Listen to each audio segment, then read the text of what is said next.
அஸ்ஸலாமு அலைக்கும். இன்றைக்கி திங்கக்கிழமை ஈவினிங் மேலே தான் வீடியோ எடுக்க ஆரம்பித்தேன். இன்றைக்கி கிறிஸ்மஸ் நாள் அன்னைக்கு எங்கள் ஊரில் ஒரு கல்யாணத்தை அட்டன் பண்ணிவிட்டு 1 மணிக்கெலாம் வீட்டுக்கு வந்தாச்சு. அதனாலே என்னமோ தெரில ஈவினிங்கில் பசிக்கவே ஆரம்பிச்சிச்சு. என்ன பண்ணலாம் அப்படின்னு யோசிக்கிறப்ப தான் ஏதாவது ஸ்நாக்ஸ் பண்ணலான்னு சொல்லிட்டு இன்றைக்கி முட்டையை வச்சு கொலக்கட்டை பண்ண ஆரம்பிச்சிட்டேன். முட்டையை வடிகட்டியில் ஊற்றி இது பண்ணோம்னா கவுச்சி அடிக்காதுன்னு சொன்னாங்க. அதனால் அதை தான் ட்ரை பண்ணி பார்த்தேன். உண்மையில் கவுச்சிலாம் அடிக்கவே இல்லைங்க.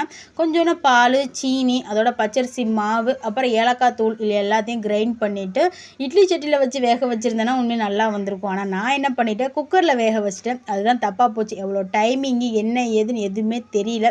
இதுக்கு நடுவில் நான் காலையில் துணி காய போட்டிருந்தேன். என்னோடய புர்கா எல்லாத்தையும் துவைச்சு அதெல்லாம் எடுத்து மடித்து வச்சுட்டு வர்றதுக்குள்ளே இங்கே எல்லாமே கெட்டு போயிடுச்சு. காரணம் என்னென்னா அந்த கேக் சேஃபுக்கு வரலைங்க. அது ஒரு மாதிரி பிடிக்க ஆரம்பிச்சிருச்சு. எடுத்து கொட்டி சாப்பிட முடியல. ஆனால் டேஸ்ட் நல்லா தான் இருந்துச்சு. வேணால் ட்ரை பண்ணுறீங்கன்னா இட்லி சட்டியில் ட்ரை பண்ணி பாருங்கள்.